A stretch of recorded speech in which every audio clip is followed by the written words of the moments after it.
saya Lintang Aristianto dari kelas 9A nomor absen 14. Sekarang saya akan menjelaskan mengenai pidato persuasif. Jadi kita awali dari pengertian dari pidato persuasif. Jadi pidato persuasif ini merupakan pidato yang memiliki tujuan untuk mengajak, meyakinkan, dan membujuk khalayak ramai atau pendengarnya untuk melakukan sesuatu. Sebagai contoh, misalnya pidato dengan tema buanglah sampah pada tempatnya. Ini juga termasuk contoh dari pidato persuasif karena memiliki tujuan untuk mengajak pendengarnya untuk melakukan sesuatu. Terdapat 3 cara dalam memersuasi. Yang pertama adalah memersuasi dengan menggunakan logika.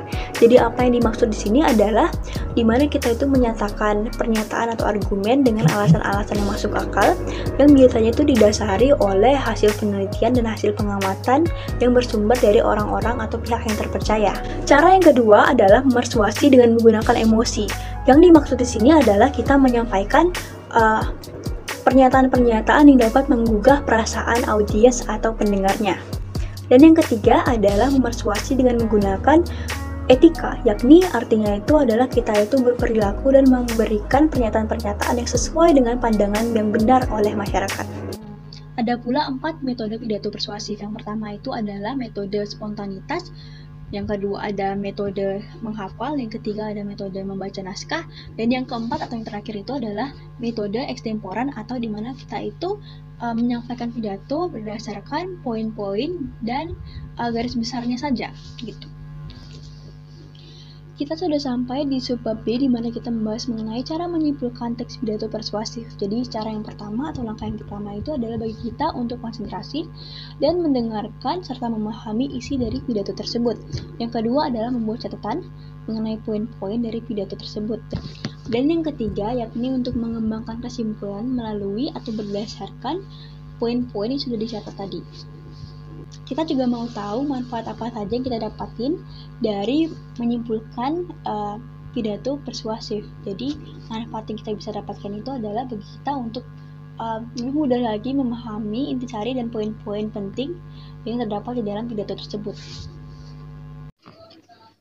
Terdapat 3 struktur pada pidato persuasif. Jadi yang pertama itu ada pembuka, di mana pembuka ini dibagi lagi menjadi 3, yakni salam pembuka, ucapan penghormatan, serta ucapan syukur. Selanjutnya ada isi yang merupakan bagian terpenting dari pidato persuasif, di mana kita itu menjelaskan secara rinci dan jelas mengenai apa yang kita bahas. Dan yang ketiga ada penutup, di mana kita akan menjelaskan mengenai kesimpulan dari pidato yang sudah kita sampaikan secara ringkas. Kita juga akan mengucapkan permintaan maaf jika kita sudah menyinggung pendengarnya, serta kita juga akan mengucapkan salam penutup.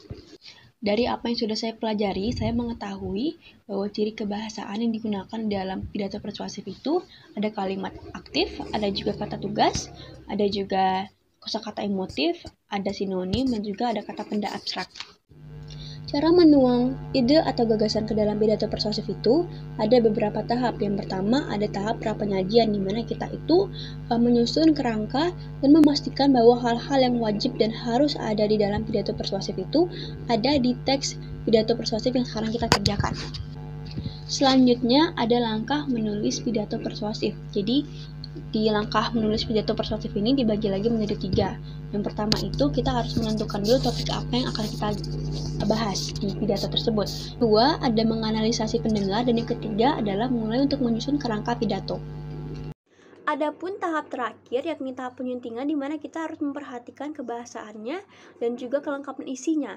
Jadi apa yang dimaksud dengan memperhatikan kelengkapan isi adalah di mana kita ini harus memperhatikan bahwa isi dari pidato tersebut itu lengkap atau tidak, sesuai urutan atau tidak, sesuai dengan strukturnya atau tidak, atau di dalamnya ini apakah ada yang mengandung unsur sarah dan hal sensitif lainnya atau tidak.